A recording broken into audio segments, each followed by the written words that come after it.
So today we will be talking about Hunger Games, more specifically the first movie in the series. We're going to be touching upon the topic of fascism. We'll also be talking more about each character and topics within them. So Katniss, Peeta, Haymitch, and Cato, with kind of the other district kids mixed in, will be like the characters. That's how we're breaking up this episode. But within that, we will be talking about like depression, systemic depression, trauma, obviously, with the context of this movie and all the things happening within, abuse with Peeta, drinking and trauma with Haymitch, and then kind of like the sort of brainwashed child soldier mentality that's perpetrated within the the District 1 and District 2 kids with Cato and Clove and Marvel and Glimmer. I was like, am I going to remember all four of those names? Got it. Amazing. So, I mean, we can kick right off. So, Hunger Games, and we'll also be just talking in the context of this first movie alone. Yes. So, in this setting, we're introduced to District 12, kind of this downbeaten group of people in sort of what is like West Virginia. Technically, Appalachia area, things like that. And so we're introduced to a pretty gray setting of kids who are, well, a whole group of people that are pretty beaten down, like sad, morose, flat faces everywhere, Dirty, hungry. and Essentially slaves. Yeah. So in terms of that setting and fascism, I know Ben, this is a topic you want to touch upon.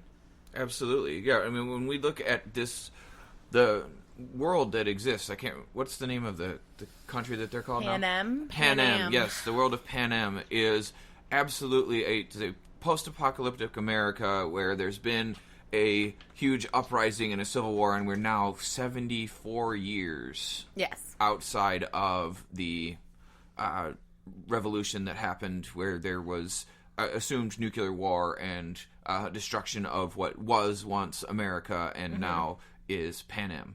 And in this world, what we see is a fascist society. And when I say fascism, what defines fascism is a form of radical white. And yes, I'm going to read a definition because you forgot to say Webster's Dictionary defines fascism as. Webster's Dictionary defines. No, I hate that. I'm not gonna listen to this. You started it. Anyway, fascism is a form of radical right-wing authoritarianism with ultra-nationalistic characteristics characterized by dictator power. I can't say the at word. Our listeners. I'm sorry, I'm screaming How at myself. dare. Dictatorial power, that's a fucking weird word to say. Forcible suppression of opposition and strong regimentation of society and of the economy, which came to prominence in 20th century Europe. Now, see, I can get through the rest of that fear, but that weird word, dictatorial, there we go. But dictator, and where we see President Snow and the way this society is set up, it's run by people who demand an absolute commitment to the mission, to the authoritarianism, to the collective whole, but also there's a strong subjugation of a few and regimentation of what class you're allowed to operate in, how you're allowed to do work, how you're allowed to live, what kind of patriotism and nationalism you must have, and there needs to be a split between understanding patriotism, pride in one's country, versus nationalism, which is believing one's country and one's way of doing things is the best, right, and only way of doing things, which is a strong issue in America right now that people need to understand the difference of. And when you see it in Panem, like, there's almost this fanatical devotion to the order, because if you don't have it, you are beaten into submission or killed. Or, like, there's this idea with the fear-mongering with the propaganda that if we don't live like this, then we'll all, like, die. Or we'll all fall apart like we did before. Like, do we want to be at war again? Well, this is better than war, right? So it's kind of that... Well, it's an abusive dynamic, like, you'd even see in, like, a lesser, like, a more, like, micro way of, like, well, this is better than that, right? Like, I'll put up with this situation because it's better than that situation, which keeps people down for, like, a long, long time. It's just weighing your pros and cons kind of thing. And because it keeps them stuck in a system where they're not able to, they're so busy surviving, they're not able to kind of come together and be like, this is fucking horrible. We don't want this to be set up. We don't feel that the only answer is we'll go back into, like, civil war or nuclear war with ourselves if we make some changes. So really leading by kind of...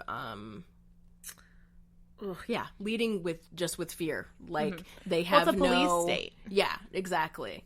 And having the Hunger Games is then a reminder of this, and is like, hey, we're going to take your kids and they're going to go, and out of all of the districts, we're going to see who, like, everybody's going to die. There'll be one winner. And this is to kind of honor the fact that we're in a better place now and that this is better, but also to scare the shit out of everyone and to continue to have this kind of underlying thing of, if you don't do things the way that we tell you to, we will take your children and we will kill them. There's a really good quote in a really terrible way in the book, which is, I can't remember it offhand, but it's sort of like, it's the kind of, basically the Hunger Games is just a way to say, like you're saying, we can take your children from you. Yeah.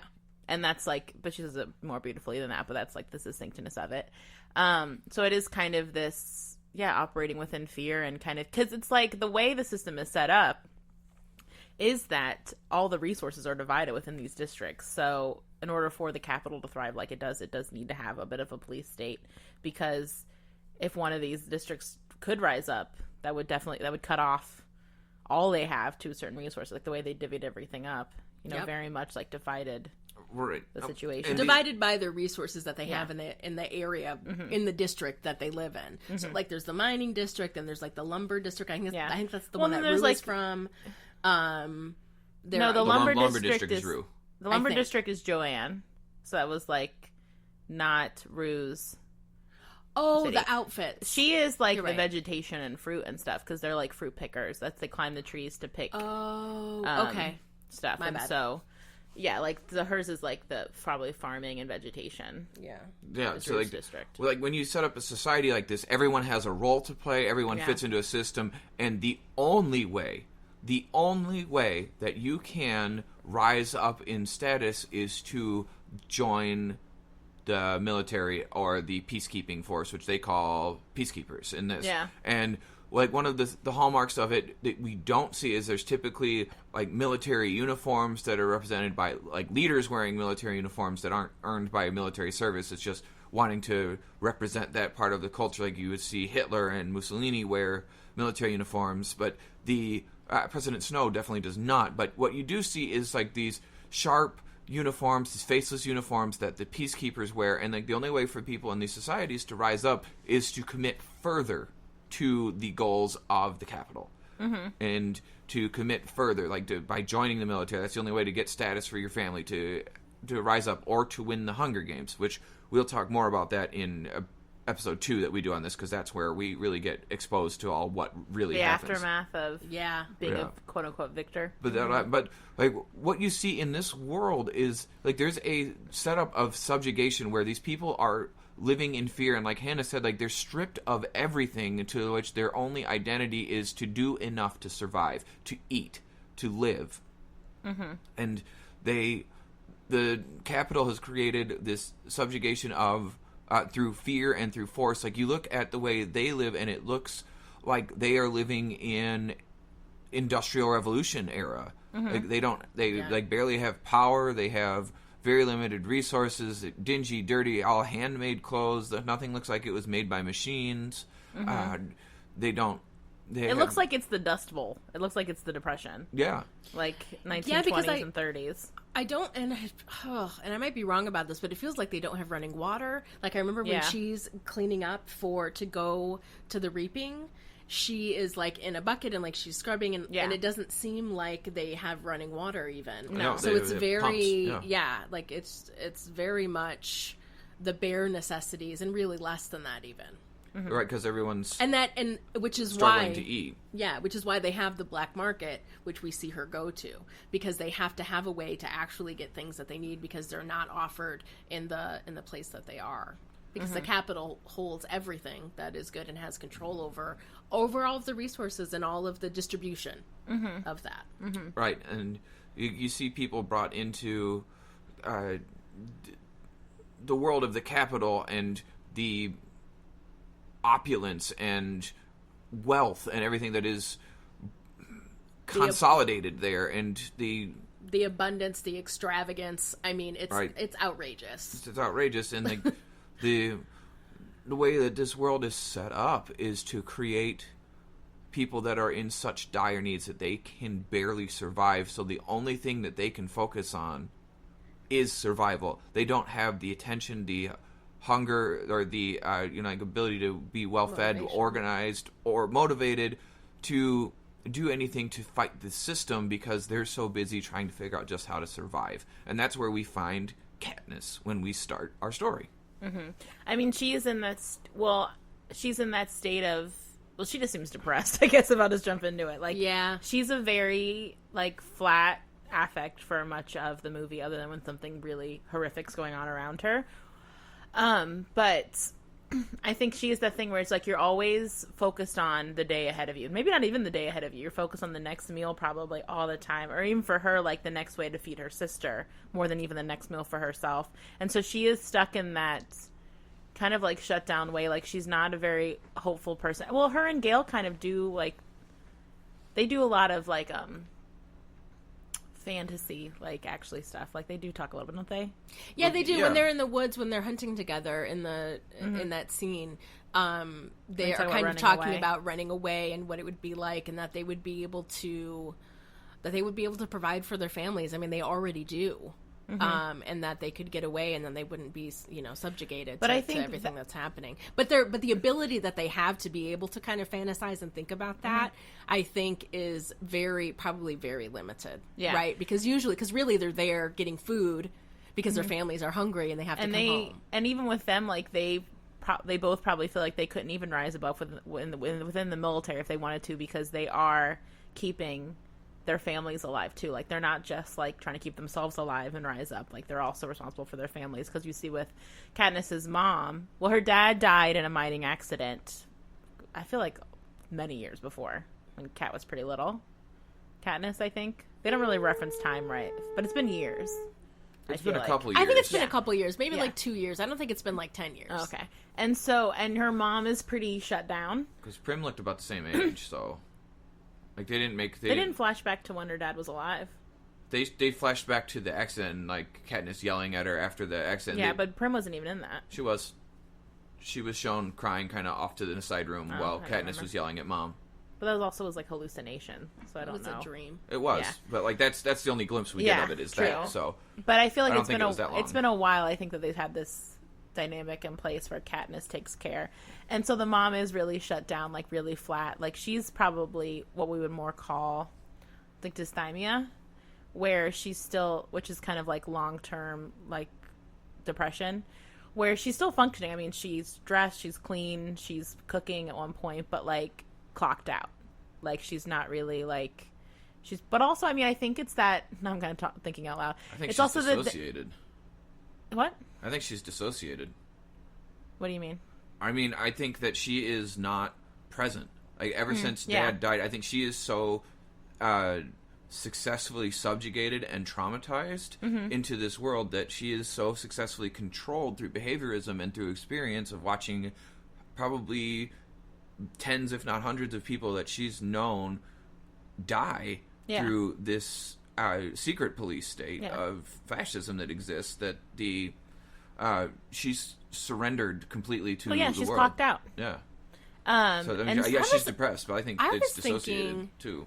She's not there. Yeah, I was thinking that it was almost like, it seems as though after the dad died that she was almost like catatonic. Yes. Yeah. Yeah, and I would agree. Which I think is what you're saying. I think we're all saying the same thing, essentially. What I was saying, I'm kind of thinking out loud, is I also wonder if it's one of those things that Katniss also doesn't really give her the opportunity to be the mom anymore, so I wonder if it's also that, like, snake eating its own tail, where Mom started this way and Katniss took the reins with Prim, and now she kind of really hasn't let Mom be Mom again. Because even in those moments when Mom tries to like tend to Prim or like do some braiding stuff, like she like almost like literally pushes Mom away. Yeah. True. And really like takes over for her and like really like pumps it up like with Prim, like with the nicknames and the bright voice, and like I wonder how much of it is, because it does, I mean, I don't want to get ahead of myself, but because it is that thing where it's like, I think the system starts getting in place, especially when a child takes on a parental role within a family, especially of the other kids in the family. It's really hard to reestablish that back to like a quote unquote like typical state, because the dynamic has just changed, and the older child has this new identity that they don't want to let control over, even if they kind of resent it. Right. And that also they don't trust the parent to really be a parent again. If I let you, like, there's that fear there too, like, I can't let you, because you can see that when she gets called to be in the Hunger Games, when she gets when she volunteers for Prim, is she talks to her mom and she's like, you can't fuck it up, like, you have to, no matter what happens, you can't do that again. You're not allowed to be, essentially telling her you're not allowed to be catatonic again if and when I die, because I think she has, like, you know, maybe like 1% of an idea that maybe she could win, but when basically saying, when I die, you can't lose your shit again. You're not allowed to do that. But I do agree with you in the idea that she kind of, I think out of her own anxiety, can't let her mom try to retake that role again. I think that it was too traumatic to see her mother have that response. That was that severe, and it makes me wonder what she was like before for that to make Katniss so anxious that she couldn't even attempt to, like, let her mom retake that role, because she was like, maybe she didn't feed them, maybe, like, she couldn't do anything, maybe she had to, like, help her go to the bathroom, like, who knows what happened. Cleaner and stuff, and she was like, yeah, there's no fucking way you're allowed to be the mom again, like, I'm the mom, and I'm the one who has to protect Prim. And also I wonder if it's too, like, from a place of punishment as well, like anger and resentment, like, no, you lost this role, so you don't get to be her mom anymore, I get to be your mom. Which I think we can see that as well. Her anger and frustration with the fact that her mom couldn't keep her shit together enough to take care of Prim, her younger sister, and her. And don't forget that she's also had to learn to hunt and survive and negotiate with the peacekeepers, and they have to deal with the fact of knowing that, and Katniss is how old in this? 16? 16, I think. 16 or 17. She's 16, so she's nearing the end of her selection availability for the Hunger Games.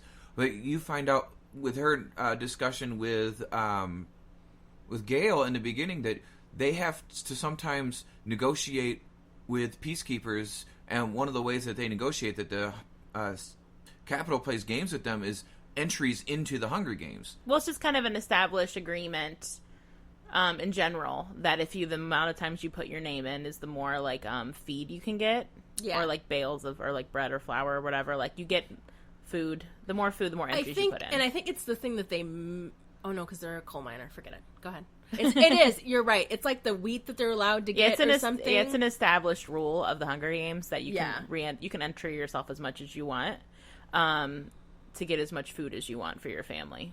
So a lot of kids do what they've done, which is put their names in, like, a bunch of times. Like, Gale put his name in, like, a crazy amount. 48 times or something. Yeah, his name is in a lot of times for this reaping. And I think Katniss is also in there probably, like, 10 or 12 times. If not more.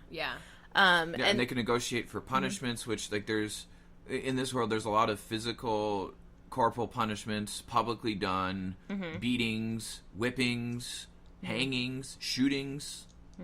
That's more book 2, though. Yeah, that's more book 2. I almost said season 2. Season 2. But, but also I think with her, like, Kat also went through the trauma of losing her father. And so to have to lose your... Which is, we've talked about in this past, like, how certain people are just naturally more resilient. And I think Kat's a good example of someone who probably appears like she's fine, because her dad died and she was able to, like, kind of pull her bootstraps up and not just take care of her little sister, but also her mom, and, like, really got it for the family. And so I could also see how she'd be a classic case of someone who's neglected in terms of, are you okay? Because they appear so fine, because they kind of were able to quote unquote pull their shit together and take care of the family. Because I would imagine that, unless there was a period that they don't tell us about, that she pretty, like, right after her dad died and she realized what her mom was doing or not doing, kind of instantaneously, like, took the reins. It seems like the energy, like, just got on board. And I mean, it would be interesting to see how she would have been, like, if there hadn't been for Prim, because I'm sure it was all very Prim motivated. Like, I don't give a shit if I live, but Prim's gotta live, and mom's sticking around and dad isn't here anymore, so we gotta make money. Like, her brain just went straight into, like, problem solving mode probably, and then shut down all of her feelings. And I think that we now see the end product of that, which is a girl who's very flat. Like, she puts on a show for Prim, but it's pretty fake. Or maybe a little bit real, because she just loves Prim so much. But I think for the most part, like, she kind of smiles with Gale, but she's pretty flat. Yeah, and I think she's pretty guarded. And she's pretty...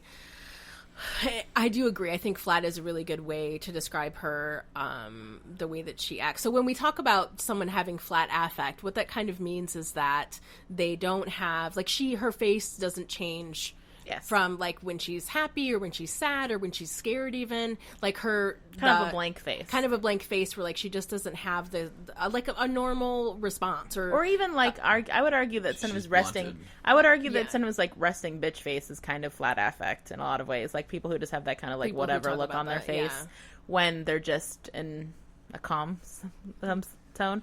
But...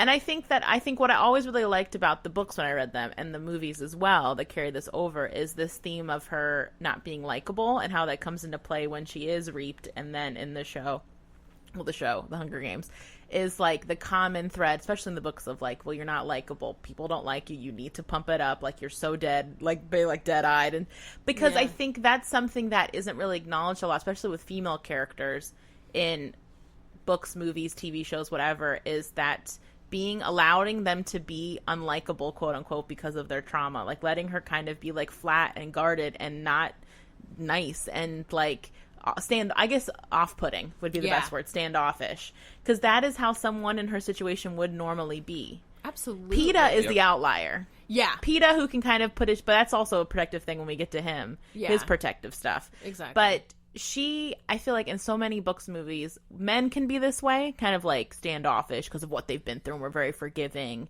of that. Like Batman. Sure. But, fuck that, dude. But I think women aren't really given that leniency or that ability to, like even like in books when they go through this trauma, they're still supposed to be, if they're not beautiful, very charming or alluring in some capacity. And the fact that she's not even like, her standoffish doesn't even make her alluring, she is like an outlier within pop culture. Yeah, she is. I mean, I think one of the things that I also really enjoyed about reading the books and the movies in general is this idea that Suzanne Collins does such a good job of showing somebody who is having a really good description of someone who has been through a lot of trauma and who is not there to make friends, doesn't really give a fuck about friends, because to be perfectly honest, she's worried about surviving herself and her sister. And she's not trying to do anything else besides that, which also a part of being in this kind of fascist world, you don't have the ability to like worry about being nice or what does like it matter? Nobody gives a flying fuck. That's not going to help you eat food. That's not going to help you get your needs met to be able to live to another day. So I think that I do really like the idea that Katniss has been allowed as a character to kind of have these regular responses that other people, that they don't ever allow women. They're either raging bitches or they're beautiful, perfect, or like their standoffish is part of what makes them alluring, and they're like, oh, she's mysterious, and it's like no, like shit is fucking hard, and this is how I am based on the world that I've been and the way that I've been and the trauma that I've been through.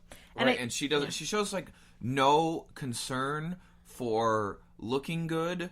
And, like, they go, when she's, especially in the books, but, like, really when they show her after the reaping, when they're, like, going through all the primping and the beauty routines, which all seem so ridiculous, and they do a great job. I mean, it's ridiculous what women are culturally exposed to and pressured to do anyway, but particularly in this setting where she is, like, they're waxing her legs, and they are primping her eyebrows and doing her makeup and making her go through all of this stuff to be put on a show. Like, none of that is at all a natural state for her. Yeah.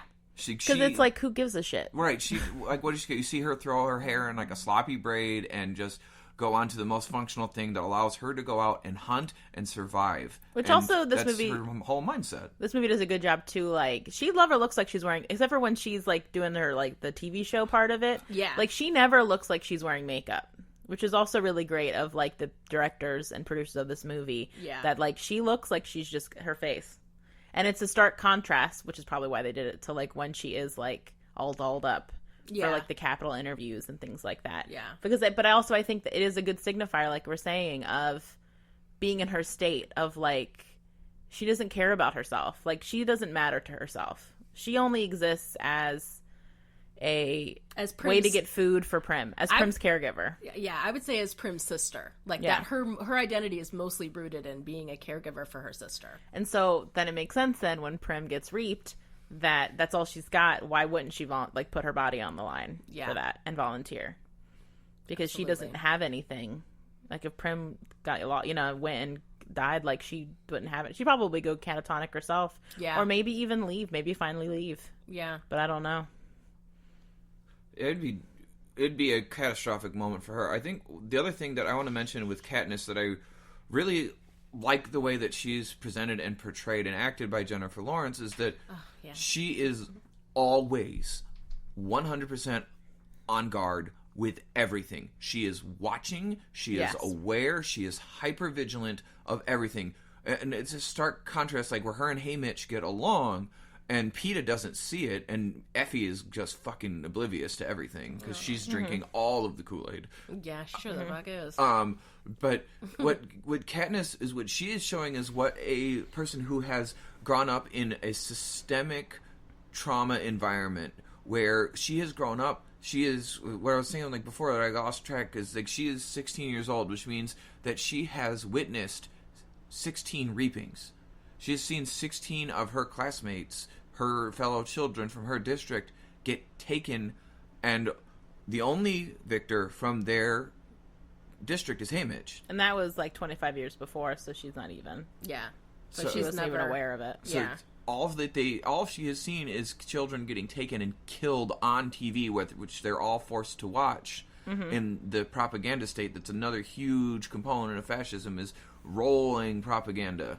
And and having control of what people watch. Right, and control, like, just straight control, only national level TV that the government controls. And I feel like they only get TV to watch the Hunger Games. Yeah. Like or they get capital messages. I think it's just they have like little capital video communication. things, but it's just for that. Like I don't think they have running electricity. Outside of that, right? They all have to go to the square to watch this, and the things that we see with her that show like what a traumatized person living in this environment would look, not trusting anyone ever. Except for people that have earned it and have shown that their willingness to be on her team, which is her sister and Gale, and that's it. Yeah, and it's very hard to like get on that team. Very nigh hard. Impossible. Yeah. I mean, and I think it shows too well when she's on the train with Haymitch and he's kind of dicking around at breakfast and she stabs the table because she's like, I'm not here to fuck around. Like, how do I win? How do I live through this? Like, I need to live through this to get to my sister. Like, I think she does decide. It's the same thing. Like, I don't think she's wanting to win. She's not wanting to win for herself because she wants to be alive. She's wanting to win to take care of her sister. Yes. And so, and she's just all business. And because who's going to take care of her family then? Like, she hunts for them, she sells things for them so they can get all their needs met. What is going to happen if she's not there? And she can't even consider that, and she's done it so far, so now she's not fucking around. She didn't come, I mean, she doesn't have the choice, but when she came here, she's not ready to have some flippant fuck, who's drunk all the time, just tell them to not die. Yeah, and also I think she's not. And that's why she's also cold with Peeta, because it's like, I'm not here. Well, obviously, you and I might have to kill each other. Yeah. And I might have to kill you to take care of my sister, so I've got to make that space. Yeah. But I think also, the more he smiles at her, the more I'm sure she's like, what the what's your agenda, dude? Like, just... Well, just so unsure of him and so untrusting of, like, what this is going to be like. And again, knowing in the back of her head, I might have to kill you. Yeah. But also, what the fuck? Like, why are you being so... Like, why do you want to be closer to me? I'm not interested. Yeah. Right. Because a whole part of her is just shut down. I don't even know. Besides Gale, she probably doesn't have any friends. Like, I think she is in, like, such true survival mode that all this stuff that Peeta tries to throw at her, it's like, it's probably, like, baffling. It's like, what is this for? This isn't for anything. If it's not to feed me or feed my loved one, like, what's this for? Like, everything is frivolous. Yes. Right, and Katniss is, like, a true introvert. Is another important part of her character, and like, you don't see a lot of female hero characters represented as introverts, and also so sure of themselves too. Because I think sometimes when there are the introvert characters, but they're like, but I know it's not what I should be like, and I should be like trying to, it's all like the Reachy kind of stuff, and like trying to find your clan. And she's just like, no, I'm doing what I'm doing, and I don't care, and I'm gonna go climb this tree by myself. And I mean, the only time we see her like team up is with Rue. With a stranger, because Rue is her sister, basically. Yeah. It's her sister proxy. Yeah, and it's playing that role and getting back into a system where she can play that role. And that's one of the few times that you see her smiling and stuff is because it's with another little girl. And that's the role she's comfortable with. Yeah, and she can only be vulnerable with a young woman who she feels like she can help take care of. Yeah. And then when she's able to do that, she is actually like a really sweet, loving woman. Yeah. Young woman, very smiley and loving and caring and stuff. And then, bummer. Yeah, right? Sorry, I just bummed myself out. I mean, so I think Katniss is, one of the truest. I remember even when I was reading this book, 'cause I think I was in graduate school for, obviously, this counseling. And I remember being so impressed, even as a student reading it, being like, this is like the truest representation of a person who is actually like systemically traumatized and systemically depressed. Like, it's like, not to get into, I know we're going to keep it in the bubble of this movie, but even like in the second movie, when Gale tries to make it about romance and she's like, bitch, I'm trying to fucking live right now. Like, I don't, Team Peeta, who cares? Like, oh, shut up. Like, and I'm like, finally, one of these books is like, or one of these like kind of series, like dystopian series is like, I don't got time for this squabbly bullshit. I'm trying to live to see tomorrow. Exactly. So take that shit next door, bro. Exactly. And he's like, who? And I think one more quick thing about Katniss is I think a really good indicator of how protective she is about herself is when, after they do the interview and Peeta goes on and says that he basically has a crush on her, and she fucking wasn't part of that plan. Like, strong arms him up against the wall and like almost chokes him. Is like, what the fuck, dude? Like, why would you say that? Why are you lying? Like, again, being very protective and very like, what are you trying? Why are you trying to mess with me? Yeah, because also for her, there wasn't a second in her brain where she thought that maybe he did genuinely have a crush on her in the district, and got like she was like, no, this is some bullshit. Yeah, this like, is a trick. She went straight to also very angry, Right. because that's probably one of the few feelings she is comfortable with, which most people are that aren't comfortable with many feelings. They're comfortable with anger, and go right to that. So that's like one of the few big expressions of feelings we see the whole time. Or when she stabs the table with the knife, like when you do see these like big moments of feelings for Katniss outside of when she's with her sister, it is like anger. Yeah. Right. Explosive anger. And that fits with her personality type. I was just doing some quick research on Katniss. Last thing I want to say before we move on to Peeta is that, like, Katniss is ISTJ. Oh my God. I know. I saw him looking it up and I was like, God. I don't even know my letters. I know. It's probably very letter of me to not know my letters, whatever my letters are. Anyway, go ahead. So the thing about why I want to mention that is because I like looking at personality stuff. But I know that. The thing about Katniss is, as an ISTJ, it means like she's introverted, she's very sensory oriented, she likes to think, and she's very judging. So this sounds very much like Katniss, right? Mm-hmm. The other characters you see in pop culture who are like this are usually villains or anti-heroes or unlikable characters. When you think of ISTJ, you are thinking of nothing. Uncle Owen from Star Wars, like the kind of. Does he have a personality type? He does. It's ISTJ. Okay. He's like that kind of grumpy, guarded, not trusting, been through a lot, don't want to evaluate, and also Severus Snape. Oh, Severus. If you think about there are a lot of similarities between Snape, I feel like, and Katniss. There are a ton of similarities. Except for Katniss is much less of a whiny bitch. I mean, like, depending on which way you look at Snape, like which side of him you see, like no, Katniss doesn't have like any of like the little bit of like entitledness, but their upbringing is also terribly different. But if you look that's at probably the big divider. It's like the core traits of them, though, like not trusting, standoffish, off-putting, angry, exclusionary. Very few people in their inner. Snape has like Dumbledore, I guess, but that's who else? Probably that's it. I don't know, his journal. He doesn't like anybody else. You can listen to our Harry Potter episodes where we talk more about Snape. Which is why I bring Are that we up. ready to talk about Peeta? I mean, I Hannah think... just put on her official But I do... announcer voice. Yeah, and so I think... I don't know if people have any issues with the way Katniss portrayed in the books or the movies, like anyone not liking the character, but for anyone who might have been put off by it, I will want to say, like we're saying, it is the truest... It is a true... Hopefully it helps people be more empathetic to why some people are like that, very guarded, very protective, and you know, and that it's not coming from a place of like trying to be like a heinous bitch or something. It's because you are just trying to get through it, and like frivolities are for other people. Right. Other people get to do things like that, but not me. Right. And another good example of that is Ben Wyatt, of where you can get a more likable version. Ben Wyatt, ISTJ. Like think about how he starts. Yeah, I guess. From Parks and Rec. Parks and Rec, if I was wondering. But anyway, let's talk about Peeta. Let's. Peeta is nearly her opposite. Yeah, he's her opposite in how they outwardly portray themselves. His go-to is to be very appeasing and pleasing and Likeable. friendly and likable and smiley and like charming. his go-to. I mean, the good example of that in the movie is when the train pulls up to the Capitol and he's not really thinking. He's just kind of like reacting. And his go-to reaction is to smile and wave like a goon. Yeah. Even though these people are like about to watch you die and they're happy for it. And like Katniss is probably more me, where she's in the back like, what the fuck?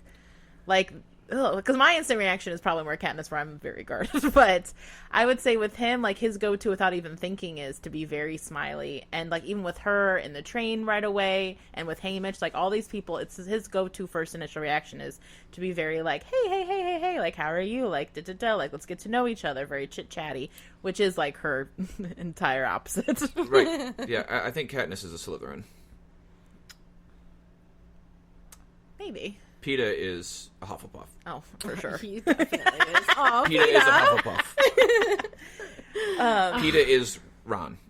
That's his comparison. He's Peeta better is Ron. than Ron. He's way better than Ron. Let's not get into it. He's Ron. But same type. But I think that he's a product though of his resilience presenting in a very different way. He's he's another kid that I would qualify as resilient, because they don't show it as much in the movies, but in the books, they talk about it. He's ruthlessly beaten by his mom on a semi-regular basis, and I think they kind of describe his dad as being pretty passive, and his mom just kind of like rules the household with like an iron fist, and just kind of like, just we see him get hit in the head, but it's kind of almost the way you hit any kid. Like some people hit their kids in the heads to like it's kind of like more a smack on the back of the head, yeah. like what the fuck, like that kind of motion that a lot of parents do. But like more accurate is like she really beats the shit out of him in the books, and he has, and I think part of his reaction to be friendly and to be kind, I think in some ways, is that he has siblings. Yeah, and so my guess is that whoever I think they're all older siblings too. Yeah, whoever responds or whoever is okay with mom the quickest afterwards or whatever may not get hurt as much. Yeah, or just to like everyone wants to be appeasing. Let's like be very happy and smiley. Yeah. I'm sure probably what his dad, if his dad is pretty passive, he probably takes that role too. Yeah, but so I think his protective thing is to like, I need to win people over so that they'll like me, and maybe if they like me, I won't get hurt. Like, or like I need to be extra likable because I'm not good, and so I have to really pump up the charm because I'm inherently not a good person. Yeah. Because of what I've been told by my parents. But also I think like, and also the way his resilience shows up too is he does seem to be like a genuinely generous spirit. Like he gives like the part that they also try to show in the movie but not very well is like he would, and why they have a schism between the two of them, why they have minor beef, is that he did give her bread once when she was clearly starving. Well, that probably was right after her dad died, I assumed. Yeah, I think so. Probably. And trying to figure it out. I feel like they say that in the book. Yeah, and he gives her bread that he burned, which is why his mom was beating him. That is supposed to go to the pigs he gave to her, and she kind of has hold on to that resentment of him like charity casing her. Mm-hmm. And in him mind, he was just like, but this is a resource I could give to you. Why wouldn't I give it to you? And so, but I think those are very two good examples of how different they are. Of how they view that situation. And because he burned the bread on purpose. Oh, he did burn the bread on purpose. He burned the bread on purpose, and then his mother was like, he had burned like 3 loaves of bread, and she was like, what the fuck? And so, So he also endured a beating from his mom in order to like give her some bread. Because he always had a crush on her. Always. Yeah. But I think even if he didn't, he would have done that for her. Because I think she was hanging out as a bakery for a while, looking pretty destitute or hanging out in that area. Yeah, yeah. But I think that is, but he also has like for District 12, he's probably one of the more affluent families just because they do run the bakery. Like they always probably have bread, maybe not a lot, but and they have a business. And so I'm sure for the town, they're probably more well-to-do relative to the town. Well, maybe just less hungry, right? Yeah. Like less hungry because they have food around them. So more of a spirit to be generous and to be kind. And they probably have more of a chance to steal if they, like, I don't know how, like, the baking stuff is distributed. Like, if it's, like, they bake, like, 12 loaves of bread and it goes to the Capitol, or if it's, like, where, so either way, they would also have a higher chance of just being able to eat more because they have more food around them. And also, I'd say probably a big part of why Peeta is more amiable is that he has a function as a baker, and it also seems like his being a baker allows him to also partake in things that give him pleasure, like the art part of it, like right. He's decorating the cakes, decorator, and then how that morphs into art later. And so he also gets to have creative relief, doing the thing that keeps him alive. And the way I think that Katniss does enjoy being outside in nature and hunting and stuff like that does give her pleasure, but it seems like for Peeta, just like the stakes are a lot lower. Like there's no anxiety with Katniss even being outside. I'm sure there's still so much anxiety about I gotta find a deer, I gotta find something, I gotta find a squirrel. Well, fuck, like that thinking. Whereas when he's decorating cakes, there's probably a bit more of there's a lot less energy to it, anxiety to it. Especially because what she's doing is illegal. Oh yeah, that's also true. Like you're not allowed to hunt. They break through that fence because it's never been actually electrified. And so killing an animal and hunting an animal and being outside of the fenced area, which is the only place they can hunt the animals at, is all against the law. Yeah. So she also has this sense of like I feel like she kind of enjoys it maybe a little bit, but I would say mostly she's so goddamn anxious that I don't know that she could really even enjoy it. Yeah. Whereas, Peeta does have the luxury of not being in that state of hypervigilance, and then also getting to partake in something that he finds genuine joy in. Because it does seem like he likes to be a baker, too, a little bit. It does. Yeah. He certainly likes the decorating part, for sure, and for, like, being able to provide people with food. Mm-hmm. The other thing is, like, to think about with Peeta, too, is, like, his... Like, as gregarious as he is, and his ability to be an empath and an extrovert, understanding crowds, understanding people, understanding how to play on the masses, and like having that innate understanding. Come on, they'll love it. Like, he's very much more in tune with other people than she is. He has social intelligence that she has very limited. She has no use for it. He, on the other hand, has to have that in order to sell people things, even though they're probably the only bakery. I'm sure he's probably chatting with people on a regular basis. He's probably her persona is probably all about being like jolly and friendly, right? Because also trying to, like, if his mom is like tyrannical, like he probably pumps it up at work too, to like make the customers happy, depending on how his mom is, right, and make things look good. But like his ability and why he has like such a powerful role, particularly in this story, and why he is. People love him so much is that he has this ability to like extend his arm and say, "Come with me." Yes. And he doesn't take concern for himself. He's always ready to sacrifice himself and going like, "I know I'm not going to make it, but I can help here and I can help them like you." And he tries to teach Katniss, even though he knows that she may kill him. Like, it doesn't occur to him to not be that way to people because that's how he is wired. And he's like going like, "I can help. I can do this. I understand this. Let me show you how this works." Mm-hmm. Because that's Peeta's an ENFP. I know you two are gonna yell at me for that, but well, you already started. You might as well do it everyone. I'm not gonna do it for everyone. I'll just do it for these two. Okay. But for Haymitch is too complicated. I have to think about him for a while. Yeah. That motherfucker. Because Haymitch kind of switches. Yeah. Anyway. But. And the drunkenness. But anyway, Peeta's an ENFP, so what he's going to do is seek out and thrive on the audience. And you see that with him. Like, once he gets an audience, like, look when he lights up. When he's in the crowd and people are looking at him, he's like just one of the crowd. He's not so comfortable with that. But once the attention is just on him, boom, he's on. He lights up. He is engaged. He's on. He knows exactly how to work it. And What do you think is what he is, and that's why he's like Ron. Ron is the same way.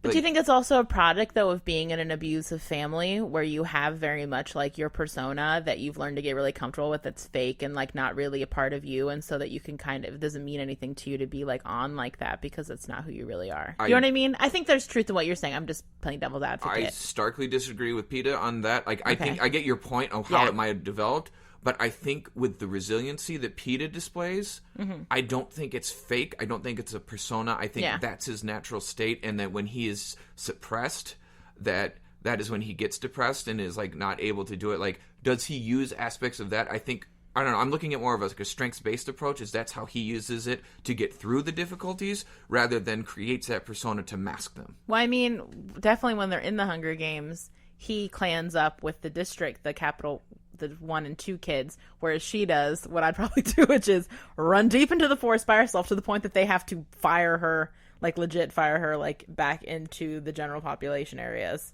Yeah. Because she just goes off on her own to survive. And his version of survival is clanning up. And that could also be being part of a bigger family, even though it's not a great family, it's an abusive family. We don't really know anything about his relationship with his brothers. No, we don't. Even though he does seem pretty resentful about the fact that, well, I don't know if he's resentful. I think that's part of his, like, low self-worth. Yeah. Like that, you know, he doesn't say it in the movie, but in the book he goes like, you know, I have 3 older brothers and nobody volunteered for me. Like, and the way that, you know, Katniss volunteered, obviously. And then when he says the thing about, like, my mom said we could finally have a winner and she wasn't talking about me.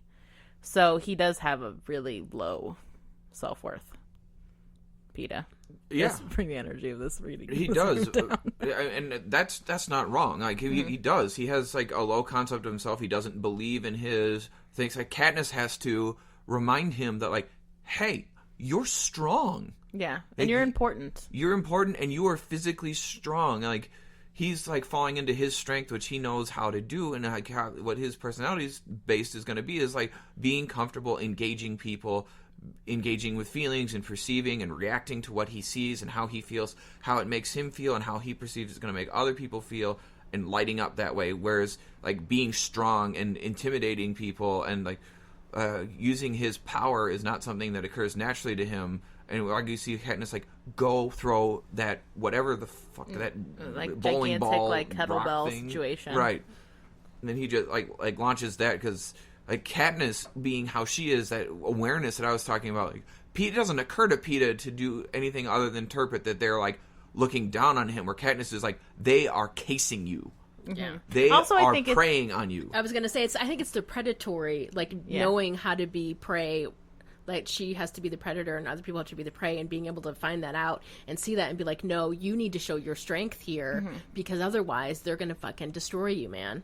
And you don't want that to happen. And I think, and I'm not exactly sure what draws her to do that. I don't know if it's because when it's after Haymitch yelled at her about how she needed to do some of the things that he was doing, and that's why she kind of reaches out to him, or if she just feels, because there's a little bit of a shift in those couple of scenes where, like, he shows her the painting and she tells him to throw the thing, or the paint when he's camouflaging himself. I think maybe she, for how standoffish she is very close and enmeshed with Prim and Gale. So I wonder if maybe she's also starting to miss, like, her version of family, you know, closeness. Like, she has a little clan of her own that she's made. Yeah, but I think Haymitch is closer to Gale than Peeta. Yeah. That hardness but that also Peeta I think have. some of that is because she sees a bit of Prim and Peeta. Kind of like you're saying, like, the prey kind of thing. Like, she's always looking like who's the prey and who's the predators. And maybe she sees a little bit of that in Peeta, and that's what kind of brings up the natural, like, caregiver in her, the natural protector in her, where she's like, this fucking shit. And she, like, goes up and she's like, you gotta show these guys what's up because they're gonna eat you alive, dude. And especially because that is after they're having the workouts with all the other people. So kind of once they're in that setting where, right, it isn't her and him and then she's pitted up against him, but when she's in the setting where it's all of those other people and he is the only person that she knows. Yeah. And so, and also wanting to kind of connect in that way. And again, feeling, maybe missing being the caregiver and kind of missing that part of herself. Role is like being a protector. Yeah. You know, of one person, but, like, maybe that person now can be Peeta and then it becomes Rue. And so it is that thing of, like, her finding the person and kind of taking care of them. Yeah, so What about Haymitch? Ooh, Haymitch is a mess. Haymitch is, I mean, he's a classic, like, example of PTSD trauma when you dive headfirst into substance abuse after, not just the trauma of being in the Hunger Games, and he was also in one of the big blowout Hunger Games where it was, like, twice as many contestants. Yes. Because it was a... Quarter Quell. Yeah, Quarter Quell. And, damn, I can't really remember that. And, so, and then the trauma... repeated trauma of re-experiencing the thing that was traumatic once a year for the rest of your life, and then watching, and then you're supposed to get close to 2 kids that you're sending to their death. So it's like so many layers. It's like a real parfait of trauma for Haymitch. And it's a really good way, again, kind of going a little bit back to the setting that they're all in. It's a really good way of keeping the victors in their spots. Of saying, like, yes, you won, but also, you also have to do these things, and you're really not better than anybody else. But you are allowed to have a better house and to have more food than other people. But other than that, we're still going to traumatize you, and you still have to do what we tell you. Right, and you still have to, you now have to teach people how to do this, which goes back to the fascism thing. And I was saying, like, the only path ahead is to join forces. Well, it's like cult mentality Exactly. where you, like, Them. you get them in to do, like, kind of partake, or abusive relationships, like, you get them to be part of the system that's abusive, and then they also feel like pieces of shit that are part of the system, and so then that just keeps pulling them down and gets them invested and just makes, keeps them down, Which we talked about in our episodes on The Last Jedi and Revenge of the Sith. If you have any curiosities about that, please listen to those episodes. Mm-hmm. And I think with Haymitch, I think one of the things that I think they did a good job with, because he really has, as we see throughout the other films, which we'll talk about at a later time, is that he really develops and really shows more of who he really is. And I feel like in this first film, we really don't get a good sense of who he really is because he's drunk all the time. And because he's self-medicating, because this is a really traumatic situation for him. And this is like a display of this horrible thing that he has seen and continues to see and has to be a part of. It has to fucking train kids and act like there's a chance that they can win. Right, and he's the only survivor from this district, so every time he's done it, everybody he's trained has died. So that's why, like, he shows hesitancy to connect to any of them, and, like, shows up and just, like, creates this, like, begrudging, I'm doing what I have to do mentality, whereas, like, it's not until he starts to believe that Katniss could survive that he lights up and engages and, like, sobers up. Well, and I think also with what you're saying, the only victor is, I bet you in the other districts where there's been multiple victors, they get to take turns being mentors to the new recruits, so the new reaping kids. So he never gets a break. He's the only one ever. So he also has nobody to talk to, because I think what we see in the later, not to keep talking about the later ones, is Peeta and Katniss have each other to kind of talk to about this experience. They have a shared experience, and Haymitch doesn't have anyone to share that experience with. No, they do talk about that a lot. Yeah, and so the book they did. Yeah, and so he not only has to bear the weight of being the mentor every year, he doesn't even have like a co-mentor every year with these kids. So it's just him by himself. And Effie. But I think it would be prudent. I think it would be really interesting to see his evolution from when he won to now. Like, was he more optimistic in the beginning and was like, I could really like, and got really engaged with the kids that he was working with? Or was he a drunk from like go? I think he was 13 when he won, so he was a very young victor. Yeah. And so maybe he wasn't a drunk right away, but maybe he was. And so, like, how his drinking evolved over the years, like if it's gotten steadily worse, if it's had like dips and, hills and valleys, or have he gotten close every once in a while but then backed off? And it would be interesting to see that evolution, like to how he got to the place he is now, because I mean it is a pretty quick term when you think about it, how quickly he has a lot of my assumption is he has a lot of hope and optimism as maybe his core values before all this, because his turnaround to thinking maybe they could win is pretty quick. Yeah. Like when he stops drinking, when he like puts his hand over the cup and he's like, none for me. Yeah, none for me today. Like, for someone who's been doing this for 25 years or 24 years to like be won over at all, especially in the state of drunkenness he's in, says a lot, I think, maybe about his core principles. Yeah, and it's interesting, too, like, when he lights up, like, I don't think he really, really lights up until Katniss shoots the arrow at the apple in the pig's mouth. Mm-hmm. I think that's where he really turned. Like, he was still cranky. Like, he latched on to Peeta, like, and it was like, he gets it. Yeah. You need to learn from her, sweetheart. Like, and He's just, but his all off-putted stuff is genuine protectiveness because of trauma, like calling her sweetheart, being an asshole, like cracking jokes, making very light of the situation, even though it's definitely not light, like being a drunken idiot. Right. So some of those things you were saying about Peeta, I feel like that I disagreed with. I feel like would be more dead on for Haymitch. But there's more levity to the way that Woody Harrelson plays him than he is in the books. Like there is levity in the books, but like in the books, like he's like throws up on stage, like he's so shit faced during the reaping, he vomits on stage. Like he's a lot more coherent in the movies, than in the books. Yes. So, and I read the books long ago. I can't remember very well, but like the acute differences, but. He definitely is, like, everything that he does is engineered to be off-putting and to keep people away from him. Because also then he lives in Victor's Village by himself, too. Like, he's so systemically isolated, on top of traumatically isolated, and then, like, he's continuing that as protective stance, so he's just, like, so isolated. He is. I don't have a whole lot more on Haymitch. I think, like, Haymitch, we talked so much about trauma in other episodes that I think, I think that's a good depiction of Haymitch right now. I think Haymitch evolves more in movie 2. Yeah, he really makes like I said, his story really, as a character, he really evolves and moves and shifts, and really his relationship with Katniss really changes, and Peeta. But I agree. I don't know if there's a lot more that we can say except for he's a really, really good version of somebody who has been repeatedly traumatized and is now protective and also self-medicating. I think traumatized and then in a system that's supposed to act like it's not trauma. Yes. Right. And so it's glorified. Yeah, and so then it's like he has to kind of suck it up all the time, too. He has to pretend. Yeah. Which is why I think he's so flippant. And he's not even, you're not even allowed to, like, feel your feelings about the trauma. Or, like, your trauma's constantly invalidated. And so it's like that thing, too. It's like, why wouldn't you drink all the time? Yeah. Right. I think, I don't know if, Gladiator's my favorite movie, and I don't know if you've all seen that recently, but Haymitch reminds me a lot of Proximo. Which one's that? From Gladiator. The old man, Oliver Reed was the actor, I haven't seen Gladiator in like 15 years, so I got nothing. The slave master guy? The slave master guy, the guy who owns Maximus and that whole, like, gladiator troupe, and, like, is the retired gladiator who, like, trains Maximus and kind of shows him the way to survive and the way to do this. He reminds me a lot of that.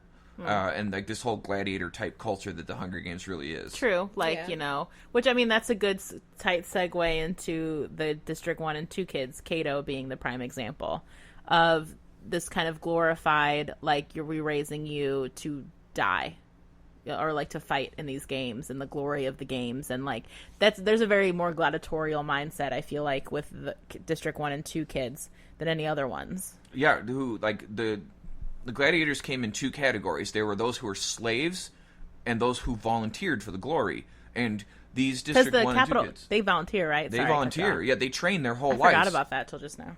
It's like the Russians and the Chinese, and I mean even the Americans, though it's not portrayed the same way, do with their gymnasts and their Olympians, where like they are trained harshly from childhood. I mean, in ours, it's largely the same. That world is so competitive, but it's so culturally ingrained and glorified to be that people will happily sacrifice their children's lives and happiness in order to be this thing for our district, because then our district gets rewarded because you won.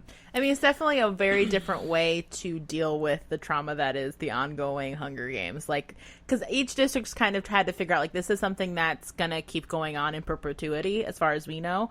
So every district kind of has made their peace with it in different ways. Where we see District 12, it's kind of just, like, depression and flat affect across the board. You do see crying, like, the great part of when they pan out to the kids when they're in the propaganda film, and they're all just kind of, like, zoned out. Yeah, they're fucking terrified. And so I think that's kind of like subjugation reaction. Whereas with District 1 and 2, they've kind of, they've built up this fantasy world of, like, the power and the glory, which is another way people do it too, which is, like, they raise up the thing that's holding them down and make it into this glory way so that they can deal with it too.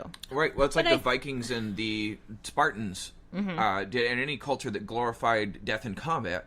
Like, the only way to get to Valhalla or to, be rewarded by Athena was to die in combat. And me and Hannah just went to the midnight showing of Mars. Mad Max Fury Road last night, and that's a good example of that. Like, they literally say Valhalla. All those kids that are raised up in that, those albino kids raised up in that atmosphere, you know, it's all for, like, dying for glory, dying for glory, dying for glory to go to Valhalla. Right, Yeah. right. And I said Athena, I meant Ares. Sorry. I don't think anyone Athena, minds. Athens, Spartans were Ares. But anyway, like, but learning to like accept that and be indoctrinated it from a young age, and that being the only message you're given, is that then you pursue that glory without like any like awareness of what the horror of war is actually going to be.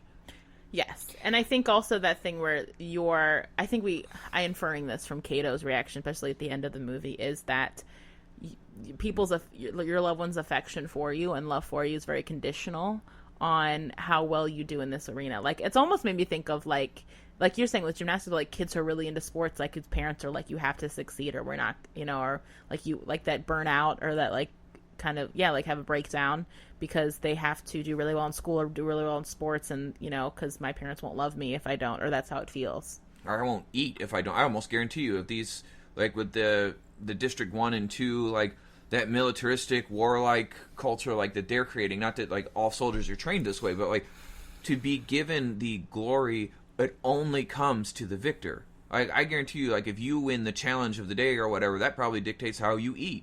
True. Yeah, I could see that. As you train, and these kids were all much more physically fit than the kids from the other district. The other kids from the other districts were very average to thin. Except, what was the other kid Thresh. from Rue's district? Thresh? Yeah, he was big, but him and Katniss were pretty similar characters, I think. Yeah, I think so too. And I think the other thing, I don't know, part of what this makes me think about too is that that disconnect between the people who have the most and the people who have the least, of like how they can then make up the story about themselves and have no idea what it's like for other people below them. Like, District 1 has no idea what it's like to be in District 12. No, Neither they're does very District close to 2. the capital. They're very close to the capital. They have more everything. I think that the abundance kind of like whittles down as you get farther and farther away from the capital. At least that's the way it kind of felt in the book and the way it's portrayed. So I feel like that complete disconnect of like not understanding, like those kids kind of like when they blow up the food, I think she says in the book, they don't know what it's like to be hungry. Yeah. Right. And so having this just complete, almost like a break from reality of what this is really going to be like, and what well, this it's like that experience propaganda really to the be. max kind exactly of thing. This idea of like you will be glorified if you win, even though you have to go through something really hard, and essentially being trained to be a killer and to be okay with killing other children, and you see your that peers yeah. with no issues, and actually the more you kill, the better that you are, and all of these kind of just completely convoluted, just untrue statements that they tell people. And so I think, you know, part of the reason why we wanted to put Cato on here is because you kind of see at the end of the movie his realization of like, so this is horrible, and I don't feel like I've won, and I don't feel like he just kind of stands there. He's like, I can keep killing. I can do one more kill. I can do one more kill, like trying to psych himself up to do something because he's realized that this is fucking horrible. And also there's no reality that I've ever entertained in which I don't live through this. Yeah. Right. He's never entertained that. And what he also, I think what also becomes clear, is that Cato may be mortally wounded at that point. Yeah, he does seem like He's out of it. Bloody. Yeah. Because he doesn't know if he's going to live anyway. So, like, I think he's mortally wounded at that point. But with this District 1-2 kids, another thing that we see in like their psychology here is that it's part of the fascist narrative is you create an us versus them. Yeah, they definitely like don't view. You can definitely see by the way in the training montage that they have definitely dehumanized the other kids from the other districts. They've totally dehumanized them, and to like servants, to garbage, to less than them. It's like they're like the officer class from like the old like the British and the American armies of like the Revolutionary War and like the like 19th century, where the aristocrats would go in and they'd be like officer class, and they would like be less exposed to the horror, the actual combat. They'd be. Well, it's also slavery, bro. I mean, it's total slavery. Like it's like that how we have been able to enslave whole, ethnicities for thousands and thousands of years, like since the beginning of probably people. And it's because we don't, if I cannot view that as a person, then I can do whatever I can put up with whatever I see happens to them, and then I can do whatever I want to do to them, or like I can stand what other things get done to them. Yes. And then I don't have to feel bad because they're not like me. They're like other. They don't deserve to be Or they don't feel like, that's like the wild shit you hear like about the way they viewed like black people, African American people during slavery, which is they don't feel pain like we do. Like wild shit people would believe because they had to do that in order to stomach what would continue to happen. It's cognitive dissonance like gone fucking wild. Yeah. And confirmation bias gone wild. Sort of like what's happening with immigration in our country and what our lovely orange nightmare of a president is doing to whatever. Fuck that guy. Whatever he but that whole narrative of what it's doing, we're putting children in fucking cages in concentration camps in America. Like now. Period. That is happening. That's happening. And people are being told to drink out of toilets because they're not given water. I mean, like, this stuff that is going on is the same degree of subjugation and the creation of a fascist narrative that we see in the Hunger Games. It's how it happens. People always, it's like, well, how does it happen? The answer is slowly. Yep. It's step by step. It's slowly. It's creation of a narrative, harping on that narrative, creating an alternate reality, rejecting the views of anything that contradicts that narrative as fake. It creates a system where the only true message comes from me. The only true message comes from the Capitol. Right. And these District 1 and 2 folks are there. That's where the military is. So like they've all elevated status. Like the military training, like people who join the military, join the peacekeepers, go to those districts where they're then given more stuff. They're given better food. They're given better training, better clothes. Like look at the way that they're dressed and everything and how they come. It's a world that people in districts 10 and 12 and 9 can't even imagine. 7, right? All these people come from farther out, can't even imagine. And as we see like how it's warped into this narrative that these kids that all the District 1 and 2 kids that are the villains of the story, basically, at least for until we're really introduced to Snow and the Game Masters, is like you see how that as there's this trickle-down effect of what happens with the people who are really pulling the strings do and how that they then give selective reinforcement to those that best represent their message and best buy into it, and they're given so much more that they create this us versus them narrative and say, see, when you come with us, you get all this stuff. And then people start to slowly turn their head to the humanity of others. And that's how we see this story develop. Well, it's like boiling in a slow pot of water. Like a slowly boiling in a pot of water. Yeah. Kind of situation. You don't know that you're cooked until you're cooked. Yeah. Heavy stuff. Dark times. Yeah. Oh, shit, man. And just feel free to not send me comments on that because I don't give a fuck.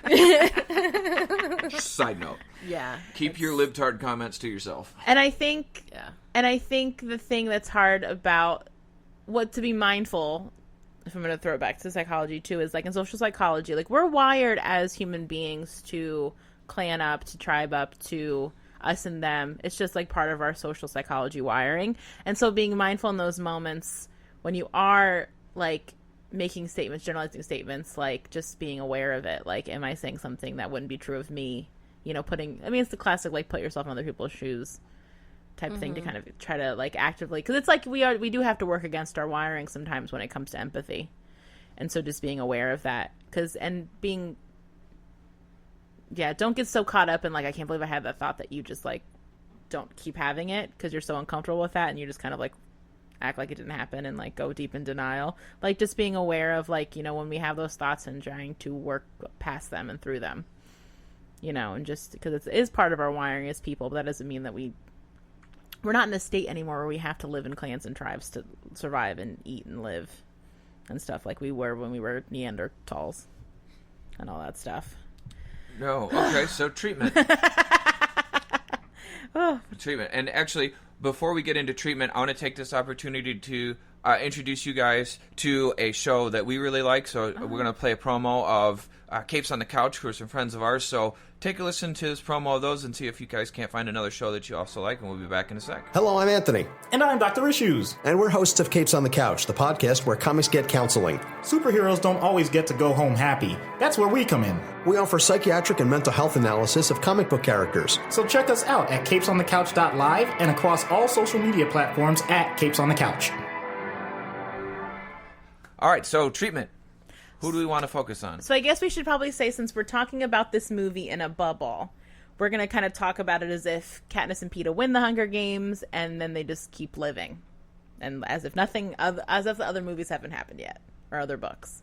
So who would we treat in that situation, where they're just having to go back to, like, quote-unquote everyday life, post-victory?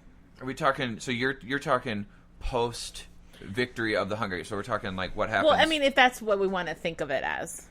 If that's where you're going. Basically, because the problem is that with treatment is that we're not to the end of the story.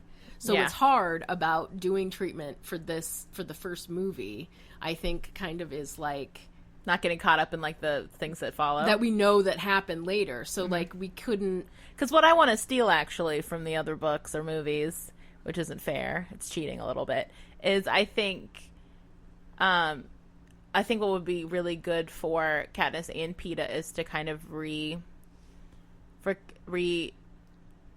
involve themselves in activities that give them pleasure.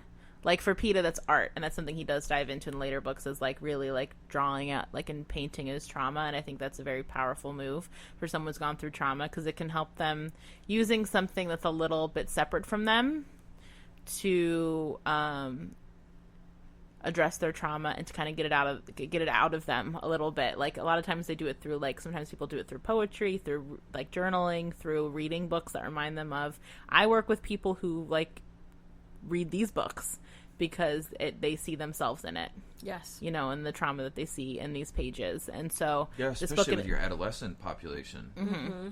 And also just, like, trauma being treated seriously and people presenting in a way that's accurate to trauma. Yes. Whereas we don't see that in a lot of movies, which I'm sure I've bitched about on this podcast, if not I do in real life a lot, is, like, something traumatic will happen and then everyone kind of bounces back right after the trauma once, like, the thing has, like, it would be in this scenario, like, now that they're back in their homes, like, it's like, well, now the Hunger Games is over, so we're back to business, like, we're back to being regular people again, and, like, not recognizing that there's still gonna be, like, fallout from that. Yeah. I mean, ideally, I would hope that they'd have counseling for the victors, but I know that they don't, because that's not how the system works. No, you should be grateful because you won, and you're a hero now. Right. And also that doesn't perpetuate their continued abuse of them. Mm-hmm. So if helping them be more comfortable with what they had to do is not a part of their thing. Because, I mean, essentially, Katniss and Peeta are going to have nightmares. They are now experiencing symptoms of PTSD. I mean, I don't even know where to go with treatment right now because, as we know, it only gets worse. But I think what would be interesting, and I've kind of been thinking about what group of them I would want to do treatment with, right? Like, would I want to do Katniss and her family?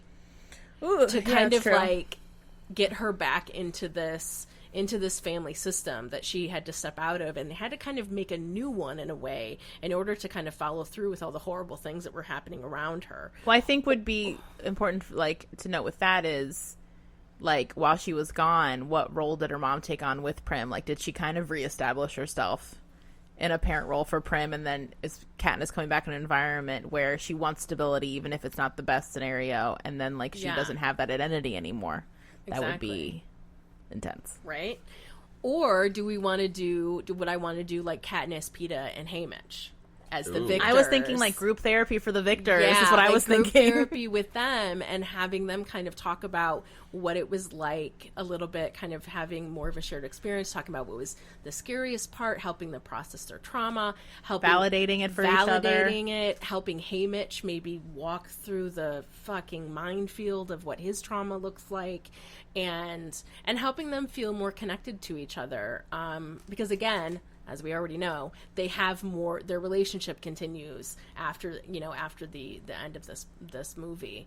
So that's kind of what I've been thinking about, and how it would be helpful to and then maybe like Katniss and Peeta just together, just the two of them, to help them kind of talk about the fact that they kind of pretended to have a relationship that they don't really have now, but they have to maintain it. Oh yeah, we didn't even touch upon that, the fake relationship. The fake relationship that really wasn't fake on Peeta's end, from the books and everywhere that we know. And I don't think as fake as Katniss wanted it to be, right?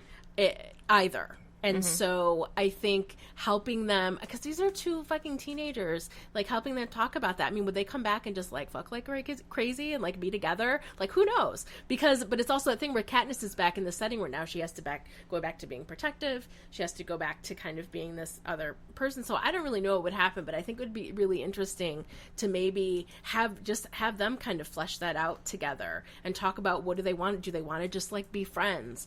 How are they going to manage this? Especially when it comes to the trauma that they've experienced, where Katniss sleeps better when she's sleeping next to him. Like, there's so many things where their futures are now intertwined in a way that I think they would have to learn and maybe figure out what kind of relationship they could have going forward. So those are my thoughts about treatment. I definitely think group, because also coming back and living in Victor's village, it would just be her, Peeta, and so the little bit of community that Katniss feels, well, all three of them feel, is taken from them, because now they're also, I'm sure there's weird resentment or detachment stuff where like now the townspeople probably don't know how to treat them because now they have means, and like the thing that really like strengthened them all together was the fact that they're all in this situation together of like intense poverty, and so now you're kind of like the man, quote unquote, the man in a certain way, because you have stuff, and what does that mean? And I'm sure it brings a awkwardness to every interaction with like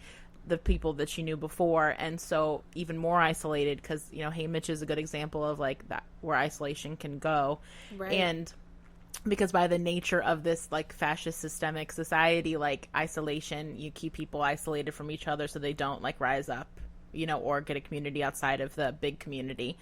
And so kind of having them all like do, I think, group together, like honestly, I would have like everybody, all the victors do groups, maybe in all the districts, like maybe separately, and then like maybe mix it up. Just because also there's only 3 of them, and maybe like bring like 10 and 11 and 12 kind of doing group work together too, like the victors from all 3 places, because they probably are the most similar in terms of their like systemic numbers. Well, and also their systemic issues within their little communities of poverty and stuff, and so kind of having them all be able to talk to each other freely, openly, be vulnerable with each other, validate this experience, because they are in such a unique situation that, which is why, not to get in a tangent when people are like, Team Gale, Team Gale, Team Gale, I can't support it, because that's final thoughts, Brittany. Yeah, because he won't, that's what I mean in terms of this, like, you need one her to connect her to people that understand where she's coming from.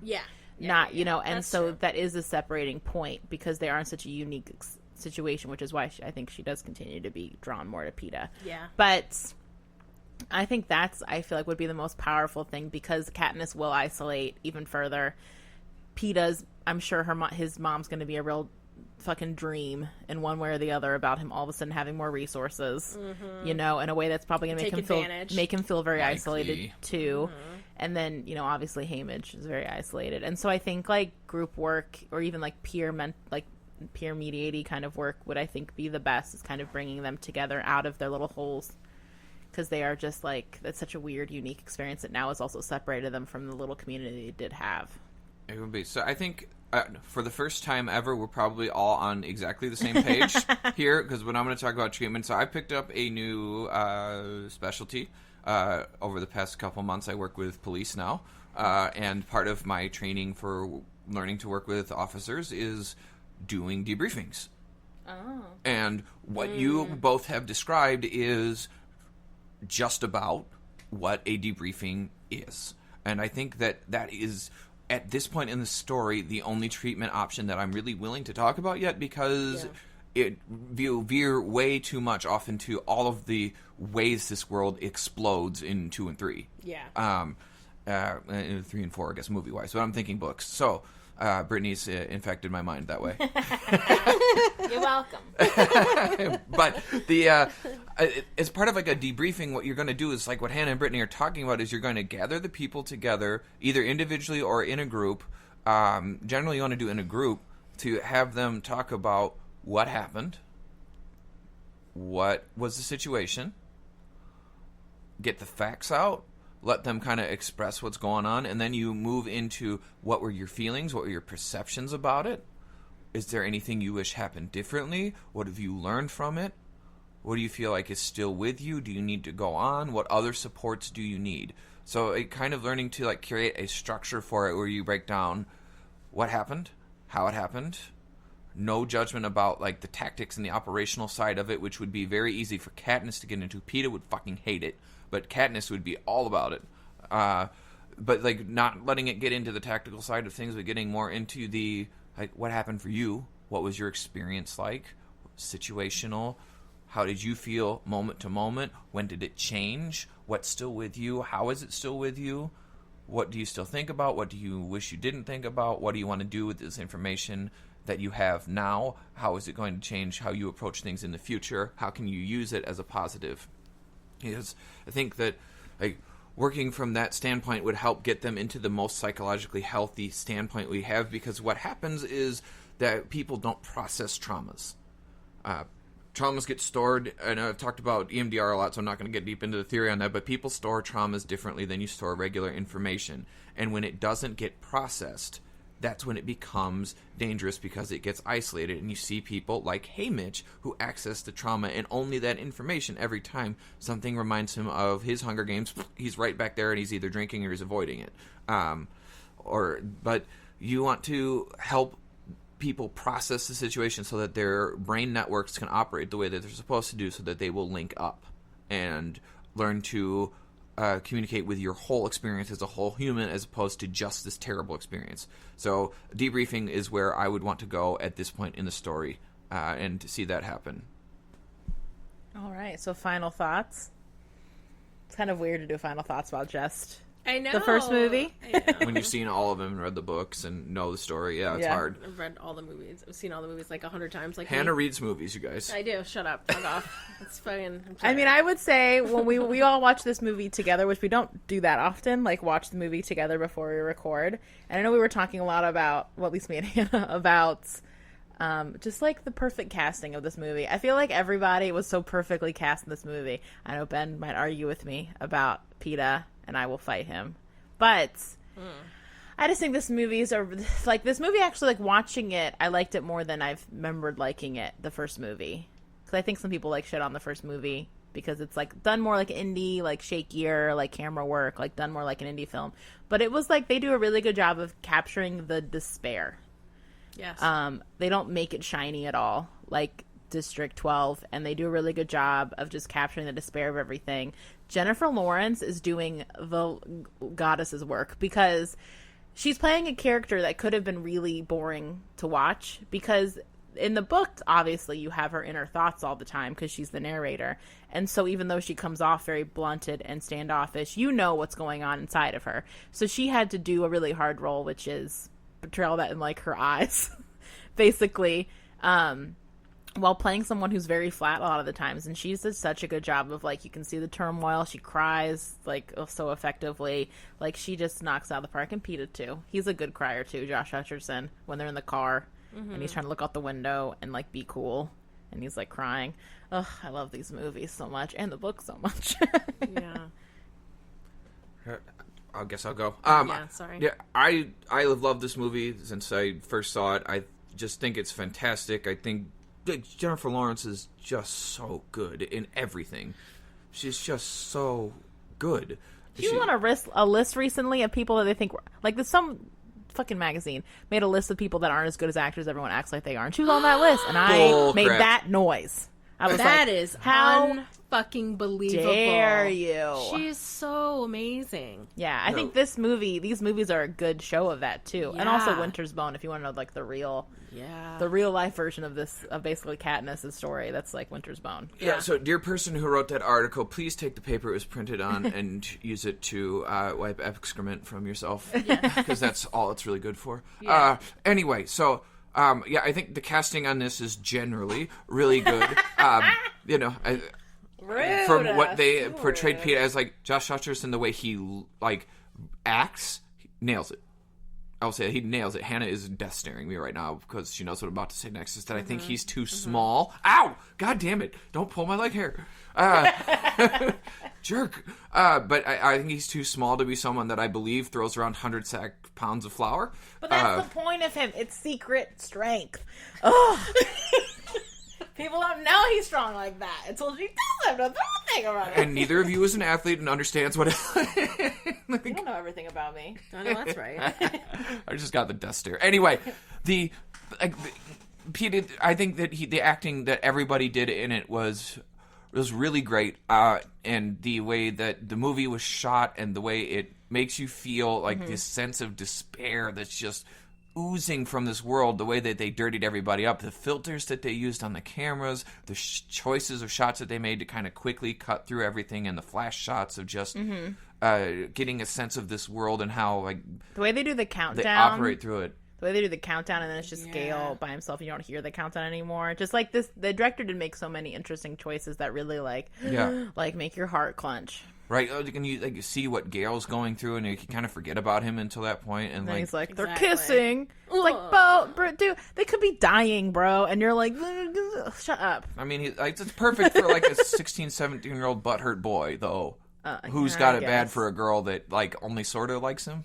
Yeah, but he should be happy she's still alive. How many 16-year-olds do you know that think that way?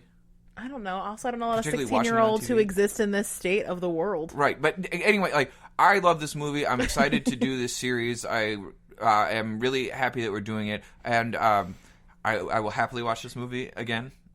And again and again. And again. Me too. So I'll turn it over to Hannah on that. So As I'm goading her. Yep. I love the Hunger Games. I love the books. I read them so fast that I was really pissed after the first movie because I thought they forgot to put something in, but actually it was in the second book, and I got mad about it. And actually, I remember at the time feeling like this movie really did a disservice to the story and feeling like it felt rushed. Like, I'm not really sure exactly, but after watching it with the two of you and kind of really being able to better appreciate, I mean, I still rewatch this movie. Like, it's not like I hate it You anyway. have to watch it if you're going to watch all of them. Yeah. So it's one of those things where watching it with you guys and it really feels like in some ways that even though people don't like this one as much, I don't know how successful the other ones would have been if this one wouldn't have been shot the way that it was. Mm-hmm. And so just in general, like, I love the Hunger Games. I watch the series of the movies together every year usually, and I love Katniss as a character, and I just love Peeta. I love Peeta to death. Yes. I love Josh Hutcherson. I love their relationship. I love the way that things change and move. I'll watch these movies until I die. I'm excited to talk about all of them. Yes. So am I. And we don't have the other ones quite on the schedule yet, so we're not sure how quickly they'll all pan out. We're not doing them in a row. Yeah. And we're going to break it up a little bit just so that if we have listeners who aren't Hunger Games, like, fans the way we are, that they won't be like, oh, another Hunger for next month. So we're not quite sure when the next one's on the table, but we're not going to not do them. Yeah. Because we are in it. Right, so as always, please be sure to reach out to us on social media unless it's about political stuff. Otherwise, feel free to reach out to us about our thoughts on Hunger Games or our thoughts on any movies you want to hear or see. We have Facebook at Popcorn Psychology. We have a fan request group built into our Facebook page. We have Twitter at popcorn_psych. And we have an Instagram, which Brittany does a really awesome job of thank you. managing. So be sure to check out the stuff she does there. Mm-hmm. And then also, I know it's Apple Podcasts now because iTunes has gotten, booted. Well, soon it'll be Apple Podcasts. So find us on Apple Podcasts and rate us and review us because that's how the people find us. It's how we kind of get our voices out there and more people get to know us. And thank you very much.